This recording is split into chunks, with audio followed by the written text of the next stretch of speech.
Shalom para sahabat Narwastu, salam sehat. Kembali lagi dengan podcast ke-98 Majalah Narwastu. Kali ini kami didatangi seorang tamu, seorang tokoh senior, tokoh nasionalis yang sebenarnya tidak asing lagi dikenal sebagai diplomat senior. Beliau adalah Bapak Mangasi Sihombing, umurnya sekarang 76 tahun tapi masih menyetir mobil kemana-mana.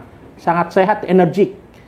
Beliau pernah menjadi duta besar RI di Eropa yang melingkupi Hongaria, Kroasia, Bosnia, Herzegovina, dan Makedonia. Beliau juga adalah mantan ketua Persekutuan Kristen se-Eropa dan pernah masuk dalam jajaran 21 tokoh Kristen inspiratif 2019 pilihan majalah Narwastu dan pernah menjadi salah satu ketua DPP PDKP, pernah. Jadi beliau sekarang menjadi caleg di Partai Kebangkitan Nusantara, PKN. Beliau juga aktif di Batak Center, sebuah organisasi kedaerahan dari Sumatera Utara. Beliau juga beribadah di GKI Kuitang. Dan salah satu jabatannya di Kementerian Luar Negeri, yaitu Dirjen Informasi, Diplomasi Publik, dan Perjanjian Internasional. Jadi beliau ini tokoh sangat senior, ya, diplomat senior yang barangkali bisa kita gali nanti pemikirannya. Tapi yang unik, walaupun beliau sudah tokoh senior, tokoh nasionalis, beliau lebih memilih caleg DPRD DKI Jakarta di Dapil 1 Jakarta Pusat. Kita akan gali nanti pemikiran beliau sebagai caleg. Kita akan berbincang dengan Bapak Mangasi Sihombing. Shalom, Horas Amang. Shalom, Horas. Ya. Pak Mangasi, kita tahu Bapak seorang tokoh senior ya. Sudah sepatutnya mestinya Bapak caleg DPR RI. Tapi Bapak lebih memilih caleg DPRD DKI Jakarta. Mungkin bisa Bapak jelaskan ke para sahabat Narwastu kenapa? Ya, terima kasih. Ini Jakarta ini sekarang punya sedikit problem. Ya. Dengan keputusan pemerintah Presiden kita Jokowi untuk memindahkan ibu kota ke Kalimantan. Namanya di sana IKN, ibu kota negara di sana. Yang berarti Jakarta tidak lagi menjadi ibu kota. Di situ. Apa konsekuensinya, apa akibatnya ke Jakarta nanti? Yang penduduknya cukup besar, 13 juta orang. Itu besar. Nah, kalau Jakarta ini ditinggalkan begitu saja menjadi hanya sekedar sebuah provinsi sama dengan provinsi yang lainnya, tidak ada lagi status yang bisa memikat perhatian pemerintah lebih tinggi, maka akan sangat sayang kemana ini masyarakat yang 13 juta ini nanti. Nah, karena itu saya punya pemikiran dan ini sudah saya lontarkan ke para calon-calon pemilih saya di beberapa pertemuan saya dengan masyarakat. Saya sudah meminta dan memberitahukan jika mereka pilih dan duduk di DPRD DKI Jakarta, saya akan tetap memperjuangkan DKI tetap sebagai ibu kota top. Tetapi pusat pemerintahan ada di Kalimantan yang tempatnya sudah dimulai dibenahi oleh Presiden Jokowi. Pusat pemerintahan pindahkan. Kantor presiden pindahkan ke sana, kantor menteri-menteri pindahkan ke sana, kantor DPR boleh pindahkan di sana, kantor MPR boleh dipindahkan ke situ. Tetapi status Jakarta kita pertahankan sebagai ibu kota Republik, karena ini adalah kota perjuangan. Gitu ya. Indonesia, Nusantara ini terekspos ke dunia luar. Mulanya adalah di Jakarta. Namanya masih Sunda Kelapa pada waktu itu. Waktu kapal-kapal barat datang berlabuh untuk berdagang di sini, dan perlawanan terhadap datangnya kolonialisme barat itu dimulai di Jakarta. Itu harus kita ingat kembali. Jadi kalau bisa kita perjuangkan Jakarta tetap berstatus ibu kota negara, tetapi pusat pemerintahan di Kalimantan saya sangat setuju dan saya mendukung itu. Nah, nanti sebagai ibu kota negara, apa yang dilakukan pemerintah di sini? Hanya satu yang perlu, penaikan bendera Sang Saka Merah Putih pada tanggal 17 Agustus. Setiap 17 Agustus dilakukan di Jakarta. seperti biasa-biasa. Hanya itu saja yang menunjukkan bahwa Jakarta itu adalah ibu kota. Apakah ada di luar negeri sebagai satu contoh seperti itu? Ada. Kita melihat, dan saya saksikan sendiri, itu Amsterdam. Amsterdam itu adalah ibu kota negara Belanda. Tetapi pusat pemerintahnya, kantor ratu atau raja, kantor perdana menteri, kantor menteri-menterinya, kantor parlemennya itu ada di Den Haag. Tetapi status Amsterdam tetap dipertahankan sebagai ibu kota negara Belanda, negara Nederland di situ. Apa yang mereka lakukan di Amsterdam? Hanya satu. Sekali dalam setahun, ratu atau raja Belanda mengadakan resepsi diplomatik di Amsterdam. Itulah bukti bahwa Amsterdam itu tetap sebagai ibu kota negara Belanda. Ada contoh yang benar dan kita tidak salah meniru itu. Karena ada contoh soal di situ dan tidak ada ruginya itu. Jadi secara internasional Amsterdam itu diketahui adalah ibu kota Belanda. Nah, Jakarta kita bikin seperti itu. Jakarta adalah ibu kota NKRI Pancasila. Kita tetapkan di situ, kita usahakan, kita perjuangkan di situ. Kita bangun pusat pemerintahan di Kalimantan seperti dicanangkan oleh Presiden Jokowi. Itu salah satu gagasan yang sudah saya lemparkan ke masyarakat. Jadi itu yang melatar belakangi Pak Mangasi sehingga memilih caleg DPRD, bukan DPR RI ya? Betul, itu. Ya. Kalau kita bicara tentang visi dan misinya, tentu Bapak mengatakan bahwa Indonesia ini harus dibangun lebih baik. Ya, kita bicara sedikit. Bagaimana dukungan keluarga ke Bapak ketika maju sebagai caleg? Sementara Bapak dari sisi usia kan sudah cukup sepuh, tapi Bapak masih bisa lincah menyetir mobil kemana-mana, masih berkampanye. Bagaimana? Jadi kalau keluarga itu, saya tahu, itu ya, tidak pernah bertanya nanti berapa biaya untuk pilekmu, pemilihan pencalonanmu, kampanyamu, berapa biayanya, dari mana uangmu. Tidak pernah itu ditanya. Mereka percaya kepada saya. Itulah keluarga kami, Pak. Tidak pernah disinggung di situ. Gitu ya?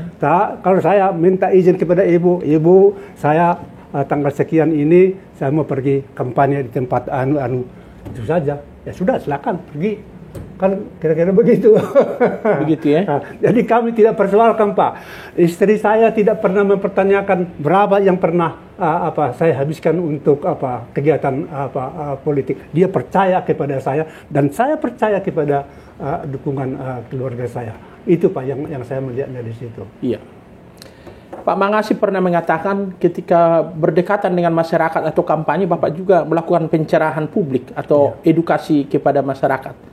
Itu mungkin bisa dijelaskan. Nah, itulah yang pertama itu yang saya jelaskan itu bahwa negara ini kita harus membangun. Pertama, kita dari dulu sudah sepakat bahwa negara kita ini namanya Negara Kesatuan Republik Indonesia berPancasila, berlandaskan Pancasila. Dan kita tahu masih ada orang-orang yang berpikiran lain dari situ. Tapi kita sudah lawan dulu usaha-usaha, upaya-upaya dari pihak-pihak manapun untuk meninggalkan Pancasila itu. Tetapi ternyata sampai sekarang NKRI Pancasila tegak dan sampai ke depan pasti bisa kita tegakkan dan kita isi negara Pancasila itu. Negara Pancasila itu pasti bisa. Dan itulah yang saya tekankan kepada kawan-kawan basis pemilih saya di Jakarta. Kemudian edukasi, saya meyakinkan kawan-kawan bahwa untuk mengisi kemerdekaan ini kita melakukan namanya pendidikan umum masyarakat. Saya lihat masih banyak kekurangan-kekurangan terjadi di sini. Saya tanya warga Jakarta, apakah ada mereka pernah melihat atau mendengar beasiswa untuk anak-anak, terutama keluarga-keluarga miskin di situ? Mereka mengatakan nggak pernah. Nah, inilah yang saya yakinkan mereka, mari kita perjuangkan supaya pemerintah juga memberikan beasiswa untuk keluarga-keluarga di Jakarta. Kalau satu keluarga miskin, 5 anaknya, mungkin hanya bisa keluarga itu menyekolahkan sampai SMP. Habis SMP langsung menjadi buruh. Hanya buruh saja. Itu. Syukur-syukur dapat SMA. Kalau sudah SMA, mungkin sudah bisa bekerja di kantor sebagai juru ketik dan sebagainya. Kalau sudah S1, mungkin sudah bisa menjadi karyawan bukan hanya pemerintah, tetapi swasta yang sudah lebih baik posisinya, sudah bisa menjadi manajer. Kalau syukur-syukur bisa menjadi direktur di perusahaan di situ. Jadi pemerintah harus mengusahakan itu beasiswa untuk keluarga-keluarga di Jakarta, terutama keluarga miskin. 1 di antara 5 anak dari keluarga miskin minimal harus bisa menjadi S1. Nanti dia bekerja dengan baik, nanti dia bisa mengangkat adik-adiknya ke level dia. Itu. Jadi kita harus perjuangkan program beasiswa untuk masyarakat Jakarta. Begitu ya? Iya, itu sudah pasti. Kalau kita lihat dari media sosial, Bapak nampaknya lebih sering belusukan saat ini ya? Iya. Boleh tahu apa saja aspirasi yang Bapak jaring dari warga Jakarta saat ini? Nah, itu termasuk itu apa yang mereka tanyakan itu program pemerintah untuk pendidikan itu. Sudah ada kartunya katanya di situ, tetapi ternyata tidak seluruhnya berjalan dengan mulus. Nah, di situ. Jadi itu kita sarankan supaya mereka berhubungan kembali, datang ke kantor pendidikan dinas yang bersangkutan, menanyakan kenapa ini nggak bisa, apa masalahnya. Tapi memang untuk persyaratan itu memang ada juga. Kalau pemerintah tahu atau Pemda tahu bahwa anak ini sebenarnya sering makan-makan di luar lah, kira-kira bukan begitu kan. Jadi dia melihat nanti, oh ini bukan dari keluarga miskin. Kalau bukan dari keluarga miskin, kenapa harus didukung? Jadi begitu kan. Nah, jadi harus dibuktikan bahwa memang penerima bantuan itu untuk pendidikan itu ya memang dia adalah berstatus keluarga miskin. Kalau sudah keluarga menengah ke atas barangkali tidak harus menuntut itu lagi. Itu yang pernah masukan kepada saya pada waktu kita belusukan begitu. Begitu ya? Kalau dilihat dari jejak rekam seorang Pak Mangasi, Bapak itu kan tokoh senior, tokoh nasionalis, pernah dikenal sebagai diplomat senior di Kementerian Luar Negeri. Boleh tahu kenapa memilih Partai Kebangkitan Nusantara? Jadi saya melihat begini, karena saya punya jejak di parpol lain sebelumnya di situ. Jadi kemudian kita ada aspirasi yang saya sense, saya raba-raba di masyarakat kita, bahwa kita perlu memiliki partai politik sekelas zaman dulu itu Parkindo dan juga Partai Katolik Indonesia. Tapi kita tahu pada tahun 1973 ada fusi partai yang dipaksakan pemerintah pada waktu itu. Sehingga tidak ada partai yang membawa panji-panji kekristenan, panji-panji Kristus hilang dari perpolitikan Indonesia. Di situ. Sejak tahun 73 sangat disayangkan. Ada upaya-upaya katanya kalau sudah masuk ke partai yang tidak membawa ini kita maju. Benar, ada sampai sekarang 83 orang anggota DPR kita di DPR pusat, warga Kristen, Protestan dan Katolik. Tetapi masyarakat pernah bertanya kepada saya pada tahun 2019 itu, Pak, kita nggak pernah diperjuangkan oleh kawan-kawan itu di sana. Kalau Bapak nanti ke situ, tolong ingat kita. Nah, itulah yang menyebabkan saya mau masuk di dalam partai politik. Nah, karena itu saya sudah melihat saya tidak bisa diam. Kebetulan partai itu partai baru dan saya melihat pada waktu itu dipimpin oleh Pak Ketum, Pak IGD Pasek. Iya. dari orang Bali. Saya percaya kepada kepemimpinan beliau. Jadi saya masuk ke sana karena itu dimotori oleh Pak IGD Pasek. Jadi itulah makanya kita aktif kembali di bidang politik. Beberapa waktu yang lalu Bapak juga hadir di acara Tahun Baruan Batak Center ya, dan banyak di sana tokoh-tokoh nasionalis dan caleg-caleg diundang. Bapak berbicara di sana, boleh tahu apa yang Bapak sampaikan pada pertemuan itu? Ya sebenarnya itu menjadi tempat bagi saya untuk menjelaskan visi dan misi saya di dalam perpolitikan sekarang. Seperti yang sudah saya jelaskan tadi, jadi itu saya jelaskan mengenai visi dan misi saya. Dan saya minta kawan-kawan Batak Center memahami itu dan juga untuk mendukung saya menebarkan itu ke publik kita dengan harapan bahwa akan adalah yang mencoblos namanya Mangasi Sihombing di nomor urut 7 di partai PKN untuk DPRD DKI. Jadi saya mencaleg di Jakarta Pusat, itu Dapil 1 Jakarta. Seluruh Jakarta Pusat masuk di situ. Jadi saya harus berkampanye atau bertemu dengan masyarakat ya di semua kecamatan-kecamatan yang ada di Jakarta Pusat. Itu sebenarnya yang saya jelaskan di Batak Center. Tentunya ke depan kita mengharapkan Batak Center ini kita majukan ke depan. Bukan kita hanya berbicara di Jakarta, tetapi kita melihat keadaan di lingkungan kita di seputar Tanah Batak sana, di Sumatera Utara banyak persoalan-persoalan. Kemarin itu ada disinggung mengenai kaitan dekadensi moral di sana yang sudah melibatkan anak-anak kita di sana.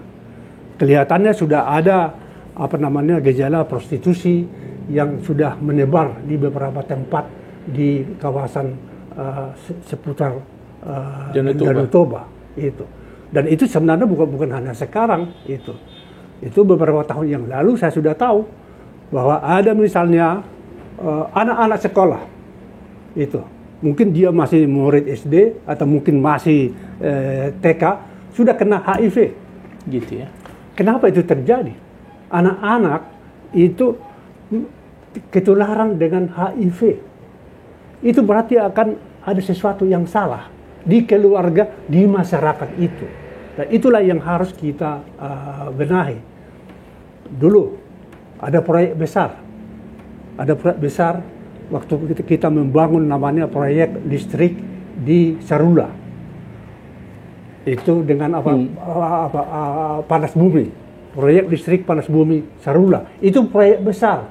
Ribuan pekerja datang ke situ. Tapi banyak juga orang pekerja-pekerja seks itu datang ke sana. Gitu ya. Itu saya sudah angkat itu. Ini harus kita tangani. Ini harus kita lawan. Dan saya memohon gereja harus berbicara mengenai ini. Gitu tidak cukup kita lepaskan kepada pegawai negeri atau Pemda atau pemerintah. Gereja dan organisasi-organisasi sosial kita harus berbicara mengenai itu dan mengatasi secara bersama apa persoalan itu. Kalau tidak nanti ya bangsa kita akan mundur lah. Begitu ya. Habis. Ya. Yang terakhir Pak Mangasi, ada yang Bapak mau sampaikan kepada para sahabat Naurastu tentang pencalekan Bapak di DPRD DKI Dapil 1 Jakarta Pusat nomor 7? Ada yang mau disampaikan? Silakan. Ya, jadi saya kira Ibu Bapak yang saya hormati, sudah saya jelaskan mengenai visi dan misi saya. Tentunya belum seluruh visi itu saya jelaskan karena keterbatasan waktu, tapi intinya sudah di situ. Saya hanya meminta dan memohon doa restu dari Ibu Bapak yang terhormat, sekaligus nanti pada hari H pencoblosan, ya cobloslah namanya Mangasi Sihombing di nomor 7 dari PKN. Partainya itu Partai PKN, Partai Kebangkitan Nusantara, nomor urut 9 partainya. Tetapi saya di dalam caleg itu nomor urut 7 untuk ibu bapak bisa untuk berkenan untuk mencoblos itu nanti. Tuhan bersama kita. Ya, Pak Mangasi, terima kasih sudah berkenan memberikan visi dan misi di podcast majalah Narwastu kali ini. Para sahabat Narwastu, itulah perbincangan yang cukup menarik dengan seorang tokoh senior.